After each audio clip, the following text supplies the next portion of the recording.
코끼리가 기억력이 많다고 하는데, 제가 나이가 들수록 기억나는 것은 과거 제가 여러 교회를 다니면서 들었던 설교는 거의 기억이 나지 않는데, 친구나 동료들과 대화할 때 그들이 성경 말씀을 저에게 해주었던 것은 희한하게 기억이 납니다. 신기하지 않습니까? 그 당시에 어떤 대화를 나누는지는 기억이 나지 않는데, 그분들이 저에게 인용한 성경 구절이 지금도 기억이 납니다. 생명과 경건에 속한 모든 것을 우리에게 주었다. 누가 이런 말을 인용을 했고, 할 수만 있는 대로 이웃과 화목하라. 이 말을 누가 인용을 했고, 여호와는 성전에 계시니 온 천하 그 앞에 잠잠하라. 이 말을 한 친구가 있었고, 하나님을 가까이 하라. 그가 너희를 가까이 하시리라. 이 말씀을 인용한 청년이 있었어요. 이건 그냥 대화 중에 자기가 아는 성경 구절을 암송한 게 아니고 직접적으로 저에게 성경 말씀을 인용해 준 것입니다. 여러분, 이것은 드문 일입니다.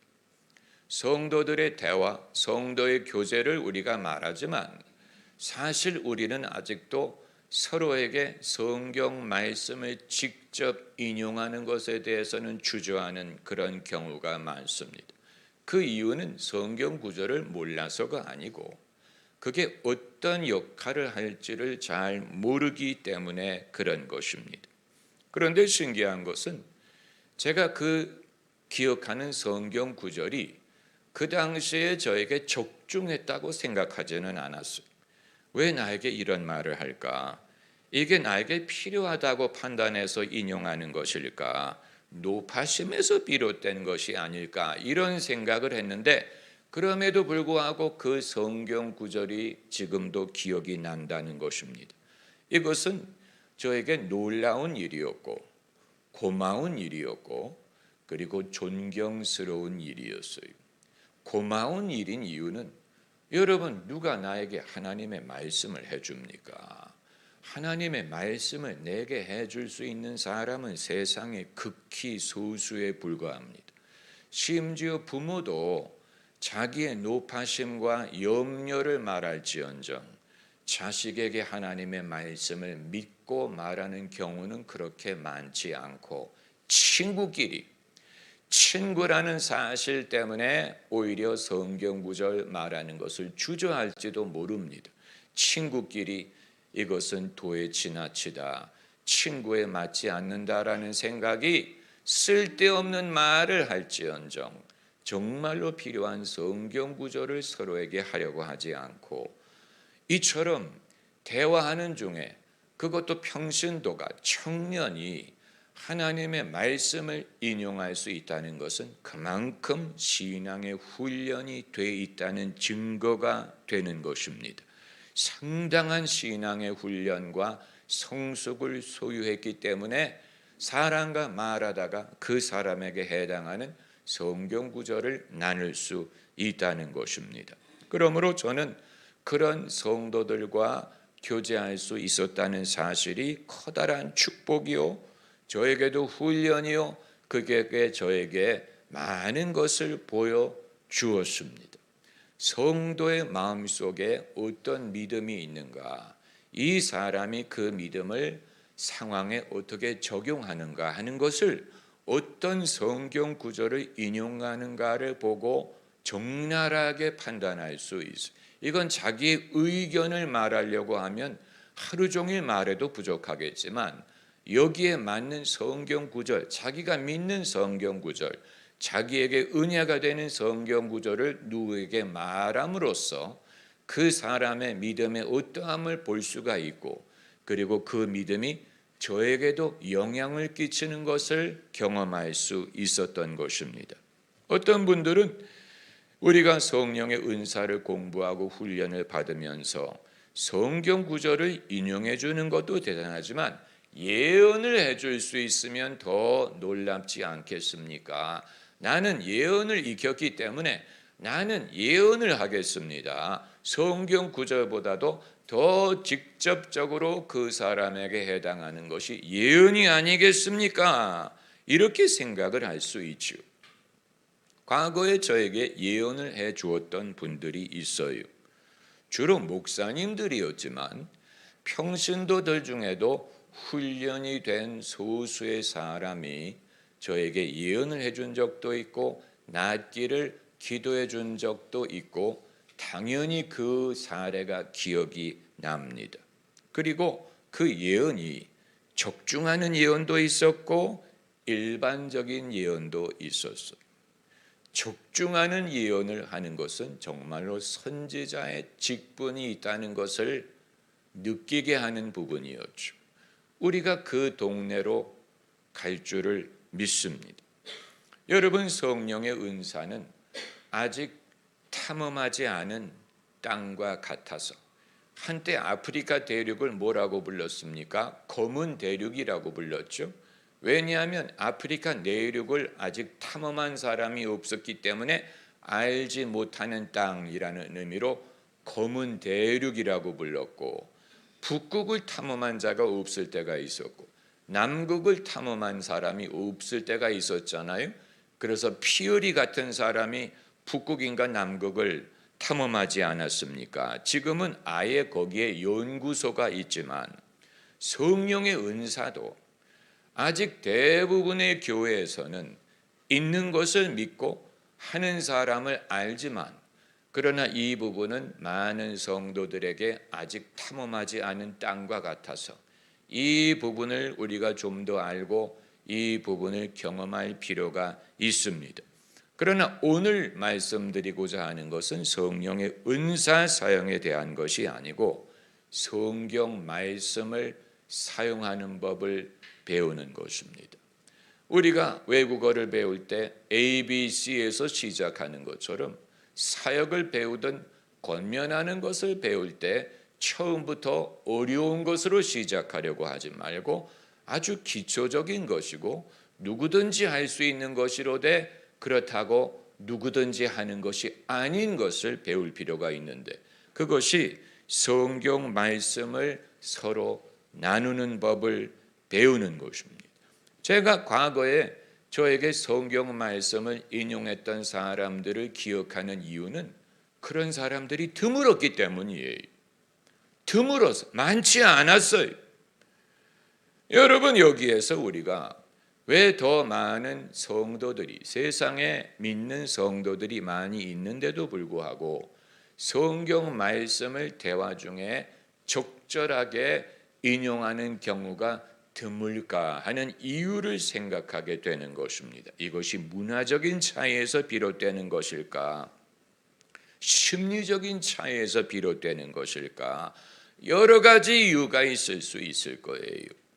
나는 내가 성경 말씀을 배우는 것도 벅찬데 남에게 성경을 말해줄 여유가 없습니다. 그러면 그분은 성경 말씀을 더 공부할 필요가 있는 것이고, 그리고 나는 내가 믿는 것도 겨우 하는데 누구에게 믿으라고 성경 말씀을 인용하는 것은 내가 아직 엄두를 내지 못합니다. 여러분, 그것은 여러분에게 은혜가 되었던 성경 구절이라면 다른 사람에게도 은혜가 될 줄을 믿으면 내게 있는 것을 주는 차원에서 성경 말씀을 사용할 수가 있는 것이고, 그리고 어떤 분은 저는 말을 꺼낼 때마다 성경 말씀을 인용하는 사람들에게 대었기 때문에 나는 그렇게 되고 싶지 않습니다 라고 생각하는 분도 계실 거예요. 여러분, 말을 할 때 할 말이 없어서 성경 말씀으로 대신을 하는 사람이 있다면, 여러분, 신기한 것은 적절하지 않은 성경 구절을 인용한 사람이라도 그 성경 구절도 저는 기억이 난다는 사실이 희한하지 않습니까? 적절하지 않은데 마치 자기가 성경을 이렇게 아는 식으로 성경 구절을 인용을 했을지라도 그게 기억이 나요. 그 구절이 어떤 구절이었는지 기억이 나요. 이건 성경 말씀은 헛되지 않는다는 것을 보여주는 것입니다. 사람의 말은 우리가 수많은 말을 했는데 그 중에 기억나는 것은 별로 없고 하나님의 말씀이 헛되지 않는다. 그런 의미에서 오늘 베드로후서에 있는 말씀을 본 것입니다. 만일 누가 말을 하려면 하나님의 말씀을 하는 것 같이 하고, 이건 성도들에게 권면한 말입니다. 어떻게 내가 말하는 것이 다 하나님의 말씀처럼 하라는 말입니까? 그 말은 우리의 언어 속에 허튼 언어가 얼마나 많은가를 반증하는 거예요. 우리가 서로 하는 말 속에 들어도 고만, 안 들어도 고만, 그리고 들어서 오히려 번민이 된다든가, 나의 염려와 나의 노파심을 말한다든가, 나의 두려움을 드러내는 말이 얼마나 많겠습니까? 서로 탓하는 말, 불평하는 말, 서로 원망하는 말이 얼마나 많겠어요. 예수님이 말씀하시기를 마태복음 12장에 마음에 가득한 것을 입으로 말한다. 우리 속에 무엇이 있는가를 보여주는 것이 우리의 말이에요. 말이 그냥 나오는 게 아니고 마음에 무엇이 가득하기 때문에 그거 내가 털어놓고 싶은데 그걸 털어놓으려고 할 때 말로 나온다는 얘기예요. 성도가 서로 하나님의 말씀 인용하는 것을 주저하는 이유 중에 하나가 말보다는 행실로 증명해야 되지 않습니까? 라는 그런 생각을 하는, 그러나 그런 분들 중에 말을 안 하는 사람은 제가 한 번도 본 적이 없어요. 말보다는 행실로 해야 된다고 주장하는 사람 중에 말이 없는 사람을 본 적이 없어요. 그러니까 말을 안 할 수 없는 것이라면, 말을 안 하고 살 수 없는 것이라면, 그렇다면 우리의 언어 속에 말을 할 때 하나님의 말씀을 하는 것처럼 하라. 어떻게 하나님의 말씀을 하는 것처럼 합니까? 처음에 시작하는 건 하나님의 말씀을 인용하는 것으로 시작하면 됩니다. 내 마음속에 어떻게 그것을 할 수 있습니까? How to, 어떻게 이것을 합니까? 아주 단순해 몇 가지 원칙을 생각하면 되는데, 첫째는 내 마음속에 성경 말씀을 채우는 것입니다. 이건 제가 두고두고 여러분에게 말씀을 드리고 모든 목사님들이 성도들에게 가르치는 것인데, 목사님들 본인도 본인의 마음에 성경 말씀을 얼마나 채우는가 하는 것은 알 수 없습니다. 설교를 많이 하는 것과 자기 마음속에 말씀을 채우는 것은 별개. 말씀을 채운다는 것은 먼저 자기가 먹는 것입니다. 설교만 하는 사람은 식재료를 사다가 조리를 해서 남들에게 서빙을 하고 자기는 먹지 않는 거예요. 그래서 많은 말씀을 다루기는 하는데 이 말씀이 자기를 거치지 않고 자기의 손을 통해 남들에게 전달하는 것이지, 그게 자기가 그것을 먼저 연구하고 자기의 질문에 답을 얻고 자기의 고민에 대해서 해답을 얻고 자기의 적막함에 대하여 위로를 얻고 하나님의 말씀을 배운 것이 아니고, 그냥 말씀 전할 시간이 됐고 말씀을 전해야 되기 때문에 말씀을 다루는 것이라면, 말씀은 많이 하는데 자기 마음에 채우지 않는 것입니다. 여러분 중에도 말씀을 가르치는 입장에 있는 분들이 명심해야 되는 부분이 그것입니다. 내가 많은 말씀을 다룬다고 해서 그게 내 마음속에 있다는 보장이 있는 건 아니에요. 내가 먼저 말씀에 대한 이 허기가 있어야 됩니다. 말씀이 먹고 싶다, 하나님의 말씀이 배가 고프다, 내게 영적인 허기가 있어서 내 허기를 채우기 위해 하나님의 말씀을 읽을 때, 그때 비로소 그것이 꿀처럼 달다는 것을 경험하게 되는 것입니다. 모든 성경이 항상 꿀처럼 단 것은 아니에요. 어떤 것은 쓸 때도 있어요. 불편한 말씀, 어려운 말씀, 어려운 말씀. 예수님의 말씀 중에도 오른뺨을 돌려대라. 어려운 말씀이죠. 심리를 가라. 어려운 말씀이. 70번에 7번이라도 용서해라. 어려운 말씀이. 어렵다고 생각하는 것은 제대로 읽었다는 뜻인데, 그러나 그런 말씀도 성령이 내게 단 말씀으로 변화시킬 때가 옵니다. 할렐루야.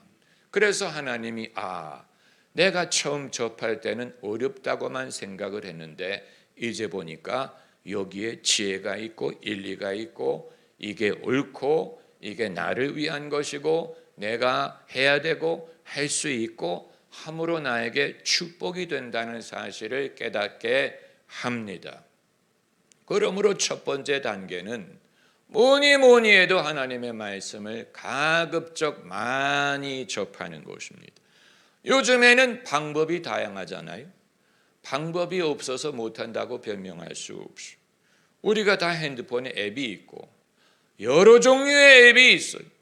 읽는 앱도 있고 읽어주는 앱도 있고 유튜브에 들어가도 성경을 낭독하는 게 얼마나 많은지 몰라요. 우리가 화장실에 있을 때도 그걸 틀어놓을 수 있고 차를 타고 갈 때 운전할 때 틀어놓을 수 있고 집에 앉아 있을 때 틀어놓을 수 있고 그리고 개역 성경이 귀에 안 들어오면 쉬운 성경 버전을 틀어놓을 수도 있고 오늘의 번역을 틀어놓을 수도 있고 외국어를 하는 사람은 외국어를 공부하는 차원에서 외국어 성경을 틀어놓을 수도 있고 그리고 여러 가지 버전을 틀어놓고 읽음으로써 이 버전에서는 읽지 못했던 것을 다른 버전에서 발견할 수 있습니다. 여러분, 이것은 끊임없는 훈련이 필요한 것입니다. 그 목적은 하나님의 말씀을 내 안에 채워놓기 위한 것입니다. 말씀을 알아야 내게 주시는 말씀이 되고 그것을 나눌 수가 있기 때문에. 그리고 두 번째는 성령이 말하게 하심을 따르면 됩니다. 마가복음 10장 11절에 예수님이 너희가 끌려갈 때 무슨 말을 할까 염려하지 말라. 그때 성령이 너희에게 할 말을 주신다 그랬어요. 이게 이제 내 의지로 되는 것이 아니라는 것입니다. 끌려갈 때 무슨 말을 할까 염려하지 말라. 그때 성령이 너에게 말씀을 깨우치신다. 하실 말씀을 주신다. 성령이 말하게 하실 때가 있다는 사실이. 우리가 사람들하고 대화할 때, 가족들하고 대화할 때 그게 가장 어려워요. 가족들하고 대화할 때 하나님의 말씀을 하는 것처럼 하는 게 어려워요. 가까울수록 그게 어려워요. 그럴 때일수록 기도해야 돼. 대화하는 중에 기도해야 돼. 하나님, 지금 내가 무슨 말을 하겠습니까? 하나님, 내가 감정에 의해 말하지 않게, 내가 다투는 말을 하지 않게 해주세요. 하나님, 내가 지금 말을 해야 된다면 하나님의 말씀을 하는 것처럼 하게 해주세요. 그렇게 한다고 100이면 100, 그 대화가 즐겁게 변한다는 보장은 없으나, 그러나 적어도 내가 성미로서 흥분에 의해서 말하는 것을 절제할 수 있을 것입니다. 그리고 상대방의 영혼을 살리려고 한다면 당연히 하나님의 말씀을 할 수밖에 없는 거예요. 왜냐하면 살리는 것은 무엇이니? 영이니 육은 무익하니라. 상대방의 영혼을 살리고자 한다면 내가 그 사람에게 육신에서 나오는 말을 하겠습니까? 욕심에서 나오는 말을 하겠습니까? 두려움에서 나오는 말을 하겠습니까? 그렇잖아요. 우리가 하는 대부분의 말이 두려움과 염려에서 나와. 두려움과 염려. 너 그렇게 해서 뭐가 되려고 그러니? 너 장가는 갈 거니? 시집은 갈 거니? 애는 언제 낳니? 언제 네 집을 장만할 거니? 너 언제 재구실을 할 거니? 이 모든 말은 두려움에서 나오는 말이에요. 당연히 두렵지요. 염려가 돼요. 그러나 그건 내 차원에 가둬놓는 게 낫지. 내가 염려하는 것을 왜 구태여 남에게 말을 합니까? 그건 내가 이런 염려를 하고 있다는 것을 노출시키는 것 아닙니까? 내가 이런 염려를 하고 있어. 우리 엄마가, 우리 아빠가 이런 염려를 하고 있어. 그건 노출시켜서 그러면 이제 염려하는 사람이 두 사람으로 불어나게 되는데, 한 사람에게서 두 사람으로 불어나게 되는데, 이건 불행한 사람이 한 사람에서 두 사람으로 늘어나게 되는 거예요. 더 많은 사람이 불행해지는 거예요. 더 많은 사람이 염려하게 되는 거예요. 나는 말을 하면 뭔가 도움이 될 줄로 생각하고 말을 하는데, 그게 내 염려를 남에게 옮겨주고 같이 염려하게 하는 것이라면 아무 도움이 되지 않는 거예요. 아무 도움이 되지 않아요. 우리가 누구와 대화할 때 그 사람이 말을 꺼내지 않아도 그 사람이 지금 어떤 염려를 하고 있는 게 느껴져요. 당연히 느껴지지요. 아마 이런 염려를 하고 있을 거야. 그렇기 때문에 말을 하지 않아도 내가 지금 생각이 많다는 것을 상대방도 알고 있어요. 그럴 때는 둘 다 하나님의 말씀을 기다려야 됩니다. 할렐루야. 왜냐하면 그 이외에는 우리를 살릴 수 있는 말이 없기 때문에. 너희는 마음에 근심하지 말라. 하나님을 믿으니 또 나를 믿으라. 어찌하여 의심하였느냐. 믿음이 적은 자여. 할 수 있거든요. 무슨 말이냐. 믿는 자에게는 능치 못할 일이 없느니라. 아무것도 염려하지 말고 오직 너희 구할 것을 기도와 간구로 감사함으로 하나님께 모든 지각에 뛰어난 하나님의 평강이 그리스도 예수 안에서 너희 마음과 생각을 지키시리라. 두세 사람이 합심하여 무엇이든지 구하면 내 아버지께서 이루어 주시리라. 구하라 그리하면 주시리라. 성경 말씀은 그냥 말하세요. 할 말이 없을 때, 내가 할 말이 없을 때 이 상황에 대하여 무슨 말을 할 것이냐, 염려하지 말라고 했어. 기도하시라고 해. 기도하라고 하셨어. 아무것도 염려하지 말라고 하셨어. 물에 빠졌을지라도 기도하면 돼. 물에 빠졌을 때도 주여 나를 도우소서. 나의 도움이 어디서 올꼬? 천지를 지으신 여호와에게서로다. 너는 가만히 있어 여호와의 구원을 볼지어다. 이 모든 게 다 성경 말씀이에요. 인간에게 주시는 하나님의 말씀, 절박한 상황에서 하나님이 주신 말씀이에요. 어느 구절도 팔자 좋은 사람에게 하신 게 아니고, 물에 빠졌거나 이제 오라버니가 죽었거나 홍해 앞에 적군이 쫓아오거나 무슨 풍랑에 배가 가라앉을 것 같거나 이런 절박한 상황에서 하나님이 주신 말씀들이었기 때문에 그런 상황에서 하나님이 먼저 말씀을 주셨어요. 그런 상황에서 먼저 말씀을 하셨어요. 내가 이 일을 할 줄을 믿느냐? 두려워 말고 믿기만 하라. 절박한 상황에서 주님이 말씀부터 하셨어요. 왜 의심하였느냐? 믿음이 적은 자요. 이런 상황에서 베드로가 물에 빠질 때 주님이 말씀하셨고, 풍랑을 만났을 때 너희가 어찌하여 두려워하느냐? 너희가 믿음. 주님이 말씀부터 하셨어요. 오라버니에 대해서 우는 그 누이에게 하나님을 믿으면 영광을 보리라 하지 않았느냐? 말씀부터 하셨어요. 말씀을 통하여 그 영혼이 두려움과 염려에서 믿음으로 변하기를 요구하셨어요. 그리고 하나님이 역사하신 것입니다. 할렐루야. 하나님도 그냥 행동만 하신 게 아니고 말씀과 행동을 병행하셨어요. 할렐루야. 왜냐하면 믿음은 들음에서 나기 때문에 하나님의 말씀을 들음으로 납니다.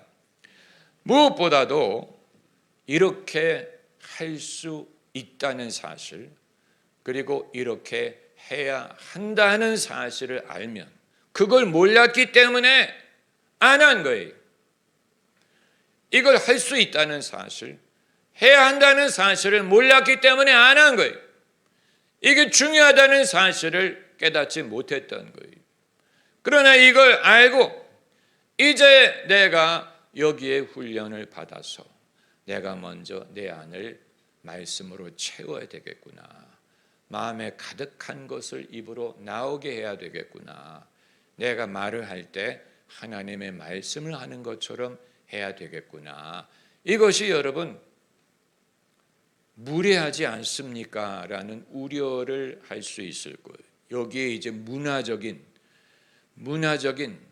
이 사회 문화적인 요소가 있는 거예요. 원래 우리의 문화가 무례한 말을 하면 안 되는 그런 문화가 있잖아요. 그런데 여러분, 그렇다고 사람들이 공손한 말만 합니까? 아니에요. 별의별 자기 의견, 강한 의견, 직설적인 말 다 해. 성경 말씀만 안 하는 거죠. 그러니까 공손하게 말하기 위해서 성경 말씀을 안 한다. 이건 통하지 않는 거예요. 왜냐하면 성경 말씀만 빼고 할 말 다 하거든. 서로에게 뭐 무례한 말 무슨 다 하는 시대에 다 해요. 그렇기 때문에 우리의 전통적인 문화의 이유 때문에 성경 말씀 말하는 것을 주저한다는 것은 더 이상 이유가 될 수 없고, 그럼에도 신앙만큼은 내가 이런 식으로 누구에게 아는 척 할 수 없지 않습니까? 아는 척 다 하던데 신앙에 대해서 별의별 말 다 해요. 하나님의 말씀을 나누는 것만 하지 않지. 그건 이제 그 부분에 있어서 훈련이 되지 못했기 때문에 간증을 하는 것도 필요할 수 있어. 내가 이런 일이 있었고 내가 이런 그거 이제 내 간증을 말하는 것이지만 상대방에게 어떻게 내가 도움을 줄 수 있을까? 상대방의 영혼을 내가 어떻게 살릴 수 있을까? 이건 잠언에 있는 말씀처럼 경우에 합당한 말은 아로새긴 은쟁반의 금사관이라. 잠언 이런 성경 구절이 있다는 사실을 아셨어요? 경우에 합당한 말은 은쟁반에 새긴 금사관. 놀라운 것이죠. 놀라운 것입니다. 여러분, 하나님이 내게 주신 말씀, 나를 감동하시는 말씀, 하나님의 입으로 나오는 모든 말씀으로 살 것입니다. 할렐루야.